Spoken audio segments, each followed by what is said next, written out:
স্বাগতম সনাতনের পথে চ্যানেলে। আজ আমরা আলোচনা করব এক অত্যন্ত গুরুত্বপূর্ণ এবং অনেকের কাছেই বিভ্রান্তিকর একটি বিষয়। ঈশ্বর, ভগবান ও দেবদেবী, এদের মধ্যে পার্থক্য ঠিক কী? আমরা প্রায়ই দেখি, কেউ বলেন ঈশ্বর সর্বত্র, কেউ বলেন ভগবান শ্রীকৃষ্ণ, আবার কেউ পূজা করেন মা দুর্গা বা শিবকে। তাহলে কি সবাই আলাদা, নাকি সবাই একই সত্যের ভিন্ন রূপ?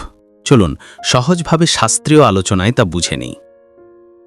ঈশ্বর শব্দটি এসেছে সংস্কৃত ধাতু ঈশ থেকে, যার অর্থ শাসন করা, নিয়ন্ত্রণ করা বা সর্বশক্তিমান কর্তৃত্ব। উপনিষদে বলা হয়েছে, ঈশাবাস্যমিদং সর্বং ইয়াৎ কিঞ্চে জগতাং জগৎ, অর্থাৎ এই সমগ্র জগৎ ঈশ্বর দ্বারা পরিব্যাপ্ত।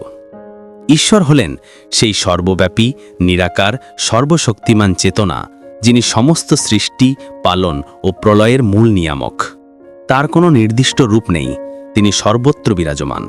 যেমন বিদ্যুৎ এক, কিন্তু আলো, তাপ, গতি বিভিন্ন রূপে প্রকাশ পায়।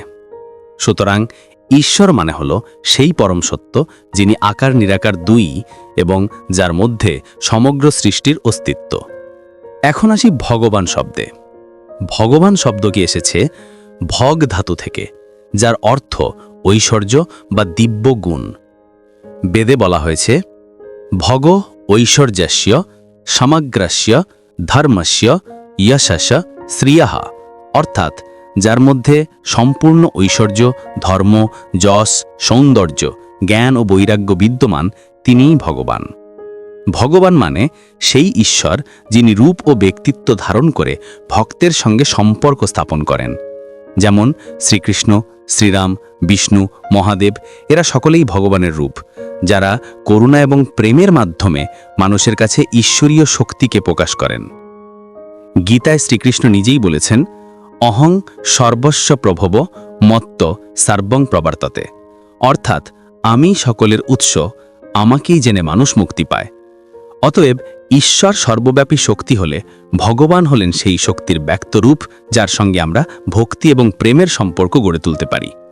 এখন প্রশ্ন আসতে পারে, তাহলে দেবদেবী কারা? দেব শব্দের অর্থ দীপনশীল, অর্থাৎ যিনি আলো দেন বা শক্তি প্রদান করেন। বেদে বলা হয়েছে, দেব ভবতি দীপ্তিমান, অর্থাৎ দেবদেবীরা হলেন সেই বিশেষ শক্তির প্রতীক, যা ঈশ্বর বা পরম চেতনা বিভিন্ন কাজে নিয়োজিত করেছেন। যেমন সূর্যদেব আলো ও প্রাণশক্তির প্রতীক, অগ্নিদেব শক্তি ও রূপান্তরের প্রতীক, মা দুর্গা শক্তির অবতার, লক্ষ্মীদেবী সম্পদের শক্তি, সরস্বতী দেবী জ্ঞানের শক্তি। তাহলে দেবদেবীরা ঈশ্বরের অংশবিশেষ বা রূপ বিশেষ। যেমন একই বিদ্যুৎ, কিন্তু তার থেকে আলো, তাপ, শব্দ নানা যন্ত্রে ভিন্নভাবে কাজ করে। এখন যদি আমরা সারসংক্ষেপ করি, ঈশ্বর হলেন সর্বব্যাপী, নিরাকার, সর্বজ্ঞ চেতনা, যিনি সব কিছুর উৎস। ভগবান হলেন সেই ঈশ্বরের ব্যক্তরূপ, যার সঙ্গে আমরা ভক্তির সম্পর্ক স্থাপন করি। আর দেবদেবীরা হলেন সেই ঈশ্বরীয় শক্তির বিভিন্ন দিক বা কার্যরূপ। সবাই একই পরম সত্যের ভিন্ন ভিন্ন প্রকাশ। যেমন এক সমুদ্র থেকে অসংখ্য তরঙ্গ ওঠে, কিন্তু জলের উৎস একটাই। তাই কোনো দেবতাকে ছোট ভাবা ঠিক নয় বা আলাদা ভাবা ঠিক নয়, সবাই একই ঈশ্বরীয় শক্তির ভিন্ন ভিন্ন প্রকাশ মাত্র। তাহলে বন্ধুরা, এখন থেকে যখন শুনবেন ঈশ্বর, ভগবান বা দেবদেবী, মনে রাখবেন সব পথ এক পরম সত্যের দিকেই নিয়ে যায়। ধর্ম, গীতা ও শাস্ত্রের আলোচনার জন্য চ্যানেলটি সাবস্ক্রাইব করুন সনাতনের পথে।